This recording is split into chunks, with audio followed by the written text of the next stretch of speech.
नमस्कार, आप सभी का स्वागत है। हमारे साथ मौजूद हैं सुनील शर्मा कमांडर जी, जिन्होंने आज लोकसभा के लिए पर्चा दाखिल किया है। कमांडर जी, क्या कहना चाहेंगे आप? पहली बार में ही आपने लोकसभा के लिए पर्चा दाखिल किया, इससे पहले एमएलए, कोई चेयरमैन, कुछ नहीं, सीधा ही आप संसद में जाने के लिए तैयार हो गए। मैं 6 साल से यहाँ भिवानी महेंद्रगढ़ एरिया में काफ़ी मेहनत कर रहा हूँ और आज सारी जनता ने मुझे और बहुजन समाज पार्टी की तरफ से ये जो आशीर्वाद मुझे मिला है, उसके लिए मैं सबका बहुत बहुत धन्यवाद करता हूँ।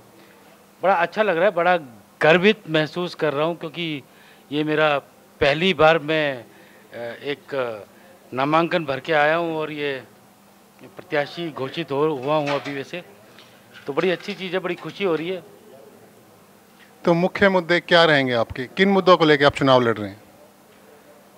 सर, मुख्य मुद्दा ये है कि जो भी प्रत्याशी होता है या जो भी एमएलए बनता है, एमपी बनता है, उसको सबसे पहले अपने लोगों के बीच में रहना चाहिए। लोग क्या करते हैं, एमएलए एमपी बन तो जाते हैं, जनता के पहले जाते हैं, उनसे मिलते हैं और वो एक बार उनको एमएलए एमपी बना देते हैं, मगर फिर उसके बाद वो 5 साल शायद दिखाई नहीं देते। जब दिखाई नहीं देंगे तो काम क्या करेंगे? तो जब मेरा तो ये मानना है कि जब तक हम ज़मीन से नहीं जुड़ेंगे तब तक चीज़ें सुधरेंगी नहीं सर। जी श्री कमांडर जी, काफ़ी लंबा क्षेत्र है आपका लोकसभा क्षेत्र और काफ़ी कम समय, कैसे कवर कर पाएंगे आप इसे? नहीं, मेरे लिए लंबा क्षेत्र नहीं है, क्योंकि मैं पिछले 6 साल से जी तोड़ मेहनत कर रहा हूँ और जितने गांव में जितने दौरे मैंने किए हैं, मुझे नहीं लगता कि आपके किसी भी उम्मीदवार ने, जो अभी करंट में जितने उम्मीदवार हैं, उन किसी भी उम्मीदवार ने वो दौरे नहीं। काफ़ी दौरे किए जैसे आपने बताया। मुख्य रूप से क्या समस्या है इस लोकसभा क्षेत्र की, भिवानी महेंद्रगढ़ लोकसभा क्षेत्र की मेन समस्या क्या है जिन पे आप फोकस करेंगे? मेन समस्या जो हमारी भिवानी महेंद्रगढ़ की है, सबसे पहली समस्या है बेरोजगारी की। बच्चों के भविष्य के साथ हमको खिलवाड़ नहीं करना चाहिए साहब। बहुत बड़ी अच्छी बात है कि आप बिना खर्चे बिना पर्चे के आप लोग नौकरियां दे रहे हैं, मगर आप ये देखिए कि ग्रुप डी की भर्तियों में 90% 95% लाए हुए बच्चों को मिलती है और बाकी जो बच्चे 60% 40% लाते हैं, उनका क्या होगा? किसी ने उनके बारे में सोचा नहीं। क्या उनको खाने का, पेट भरने का अधिकार नहीं है? क्या उनके घर में चूल्हा नहीं जलना चाहिए? बहुत जलना चाहिए। अब आप बताइए कि जो पीएचडी जिस बच्चे ने पीएचडी कर रखी है, एमएससी कर रखी है और वो एक ग्रुप 4 की नौकरी करने आ जाता है, क्या वो अपनी नौकरी के साथ वो जस्टिस कर पाएगा? नहीं कर पाएगा साहब।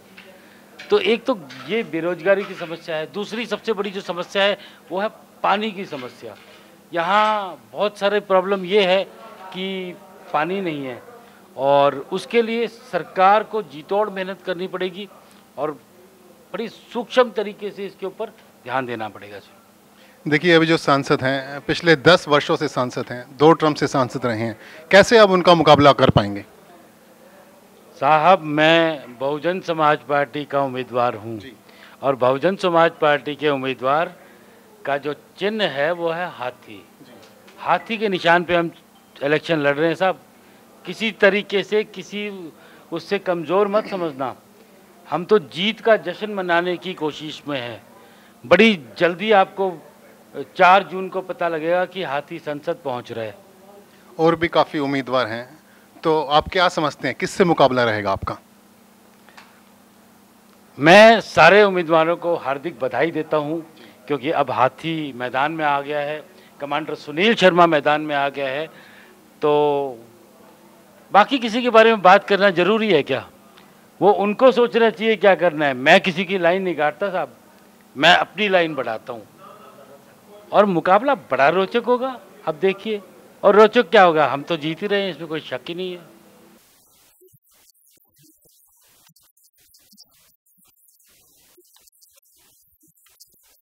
खुले में कोई ललकार रहा है तो वो देश की आयरन लेडी बहन कुमारी मायावती है। एक तरफ हमारे कमांडर साहब हैं सुनील शर्मा जी, जो एक अच्छे रणनीतिकार हैं और एक सैनिक, आपको पता है, मर जाएगा, झुकेगा नहीं और ईमानदारी से कार्यकर्ता भी इनके साथ, और बीएसपी का एक अपना वोट बैंक बहुत बड़ा है, उसकी हम टिकट के साथ एफटी भी देते हैं।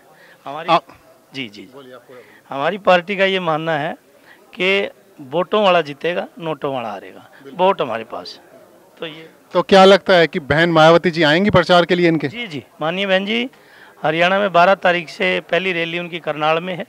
हम क्या नाम है आपका? सर मेरा नाम धर्मेंद्र पहलवान बासड़ी है। धर्मेंद्र जी, आपकी पार्टी ने टिकट दिया कमांडर साहब को, कैसा लगता है आपको? सर हमारी पार्टी ने कमांडर साहब को टिकट दिया, हमें बड़ी खुशी है और बड़ी हर्षोल्लास है और बड़ी ताकत के साथ हम अपने इस लोकसभा क्षेत्र से माननीय हमारे अजीज प्यारे जो सुनील कमांडर जी हमारे बीच में हैं, बड़ी ताकत का साथ इनको ने भिवानी लोकसभा क्षेत्र से ने भारी बहुमत से जिताने का काम करेंगे। जैसा बाकी पार्टी में होता है, कोई किसी की कटिंग कर रहा है, कोई किसी कर रहा है, काफी फूट होती है कुछ पार्टी में आजकल, तो आपकी पार्टी क्या एकजुट होकर शर्मा जी को सपोर्ट करेगी? बिल्कुल सर, हमारी पार्टी में कोई कटिंग नहीं है। हमारी पार्टी बिल्कुल प्यार प्रेम और स्नेह से बंधी हुई है। एक एक कार्यकर्ता बहुजन समाज पार्टी का है ना, पार्टी के लिए समर्पित है और सबके सब मिलकर अपने कंधों को मिलाकर माननीय श्री सुनील कुमार जी कमांडर के साथ खड़े हैं और भारी बहुमत से पूरी ताकत के साथ हम इनको जिताएंगे। हमारी पार्टी एकजुट होकर आज है देश के अंदर देश के विकास के लिए काम कर रही है। हमारे साथ प्रमोद कटारिया जी हैं, जो बसपा महेंद्रगढ़ जिला के अध्यक्ष हैं। कटारिया जी, क्या कहना चाहेंगे आप इस बारे में? आज आपने फॉर्म फिल करवाया है, आप साथ हैं कमांडर जी के, कैसा माहौल है आपके यहाँ पे? सर माहौल हमारे बहुत ही अच्छा माहौल है। जैसे अभी गांव में प्रचार पे हम लोग चल रहे हैं, तो जो पहले जो बड़े लीडर मानते हैं जिनको वो खड़े हैं यहाँ पे, तो उनसे बहुत सारे लोग नाराज हैं और जब भी ज़्यादा कहते हैं जी हमें जो है हाथी का जब निशान देखते हैं वो कमांडर साहब का, और शर्मा जी जहाँ लगा हुआ है तो ब्राह्मण समाज को भी एक जो बहुजन समाज पार्टी की सर्वजन निताय सर्वजन सुखाय की जो नीति है उस पर चलते हुए एक ब्राह्मण समाज से हम लोगों ने मान सम्मान कमांडर साहब को दिया है और इन्होंने भी हमसे वादा किया है कि इस मान सम्मान को मैं बरकरार रखूँ। हमारे साथ बसपा के कृष्ण जमालपुर जी हैं। कृष्ण जी, क्या कहना चाहेंगे आप? आज कैसा लग रहा है आपको जो पर्चा दाखिल किया है कमांडर साहब ने? बहुत ही बढ़िया लग रहा है। बहुजन समाज पार्टी के तमाम कार्यकर्ताओं को एडवांस में बधाई। नॉमिनेशन की प्रक्रिया हमने पूरी कर ली है और अब आगामी जो चुनाव के दिन रहे हैं रण बच चुका है और बहुजन समाज पार्टी देश में तीसरी बड़ी ताकत है। इस एंगल से भिवानी महेंद्रगढ़ की सीट एक हमारे बीच में योद्धा सुनील कमांडर, जो बहुत, क्योंकि सैनिक का हमारी नज़रों में वैसे भी ज़्यादा सम्मान रहता है और आपकी पार्लियामेंट में बहुत बड़ा सैनिकों का प्रकोष्ठ है, 1.5 से 2.25 लाख वोट सैनिकों के हैं और ये जो हमारी यादव बेल्ट है इसमें तो बहुत ज़्यादा। तो इस करके हम ये महसूस कर रहे हैं कि एक तरफ कांग्रेस और बीजेपी की आपस में नूराखुशी, पार्टी के अंदर डिस्प्यूट, और बहुजन समाज पार्टी जो सर्व समाज की पार्टी है और माननीय बहन जी देश के अंदर एक ऐसी नेता है जो अपर कास्ट के गरीबों को भी देश में सबसे पहले उन्होंने रिजर्वेशन देने का काम उत्तर प्रदेश में किया। गरीब चाहे कोई ब्राह्मण था चाहे राजपूत था, तमाम 36 बिरादरी को उन्होंने मान सम्मान दिया। लॉ एंड ऑर्डर के